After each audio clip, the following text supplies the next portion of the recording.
ঘোষণা করেন ওয়া মিনাল লাইলি ফাতাহাজ্জাদ বিহি নাফিলাতাল লাক। আল্লাহ পাক রব্বুল আলামিন বলেন, আমি আল্লাহ সারা রাত্র নয়, প্রত্যেকটা রাত্রে 3 ভাগের 1 শেষের ভাগ, ভোর রাত্রে শোভে সাদেক পর্যন্ত আমি আল্লাহ প্রত্যেক রাত্রে আমি আল্লাহ তোমার জন্য তোমার প্রথম আসমানে এসে আমি প্রত্যেকটা ঘরে প্রত্যেকটা ব্যক্তিকে আমি ডাকতে থাকি। সুবহান, প্রত্যেকটা রাত্রে ওয়া মিনাল লাইলি ফাতাহাজ্জাদ বিহি নাফিলাতাল লাক। সারা রাত লাগবে না, শবে বরাত সারা রাত। শবে বরাতে সূর্য ডুবার সাথে সাথে রব্বে কারীম প্রথম আসমানে এসে যান। কিন্তু অন্য দিন বাকি রাতগুলোতে আল্লাহ পাক এই আয়াতে বলতে চান যে রাত্রে 3টা ভাগের শেষ ভাগে আল্লাহ পাক প্রথম আসমানে প্রত্যেক রাত্রে আসে, বান্দাকে ডাকতে থাকে, কি লাগবে চাও না, কি লাগবে প্রয়োজন চাও। রসুল শবে বরাত সম্পর্কেও রসুল একটা হাদিস এসেছে হযরত আলী রাদিয়াল্লাহু তাআলা আনহু থেকে, আন আলী ইবনে আবি তালিব রাদিয়াল্লাহু তাআলা আনহু আন্নাহু قال قال رسول الله صلى الله عليه وسلم।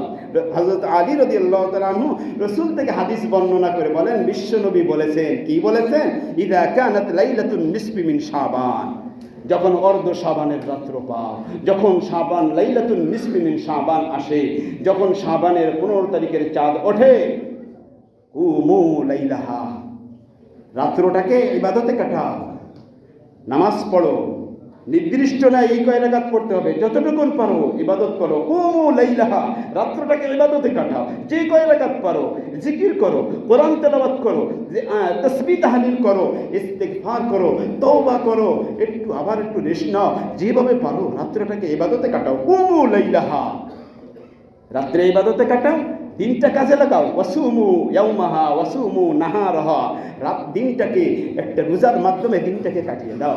সুবহান। কেন?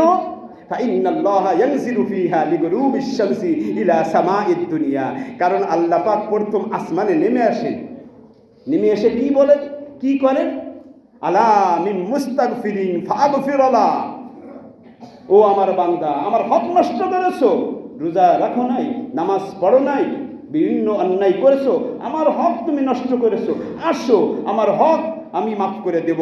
নামাজ পড়ো নাই, মাফ করে দিব, রোজা রাখো নাই, মাফ করে দিব, অন্য অন্য ইবাদত করো নাই, মাফ করে দিব, এখন সংশোধন হও, আমার গোলামি করো, আসো, আলা আমি মুস্তাগফিরিন ফাগফিরালা, আমি মাফ করে দেব। এজন্যই প্রথম আসমানে এসেছি। সুবহান।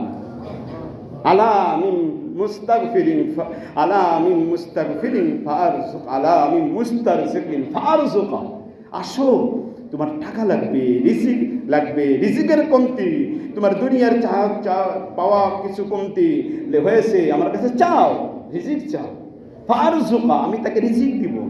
তুমি অসুস্থ, তুমি স্ট্রোক করেছো, তোমার মাথার সমস্যা, পায়ের সমস্যা, অসুস্থ, ইবাদত করতে মজা পাও না, চাও না আমার কাছে, আমি সুস্থ করে দেবো। আলা আমি মুবতালিন ফাউআফিয়া, তুমি অসুস্থ, চাও, আমি সুস্থ করে দেবো। আলা মুবতালা ফাউআফিয়া, আলা কাজা আলা কাজা। রাসূলের হাদিস যে এইভাবে বান্দা কত এক একজনের এক একটা চাহিদা, এক একজনের এক এক অপরাধ করে, সেই অপরাধ থেকে মাফ চাওয়া, এক একজনের এক একটা চাহিদা, সেই চাওয়াটা আল্লাহ পাকের কাছে চেয়ে নেওয়া। এই জন্য আল্লাহ রাসূল বলতেছেন এভাবে আল্লাহ পাক শবে বরাতে সূর্য ডুবার সাথে সাথে সবহে সাদেক পর্যন্ত বান্দাকে ডাকতে থাকে আর বলতে থাকে, কি লাগবে, আলা কাজা আলা কাজা, হাত্তা ইয়াতলু আল ফজর, ফজর পর্যন্ত, সবহে সাদেক পর্যন্ত আল্লাহ বান্দাকে ডাকতে থাকে, চাও চাও চাও, দিব আমি।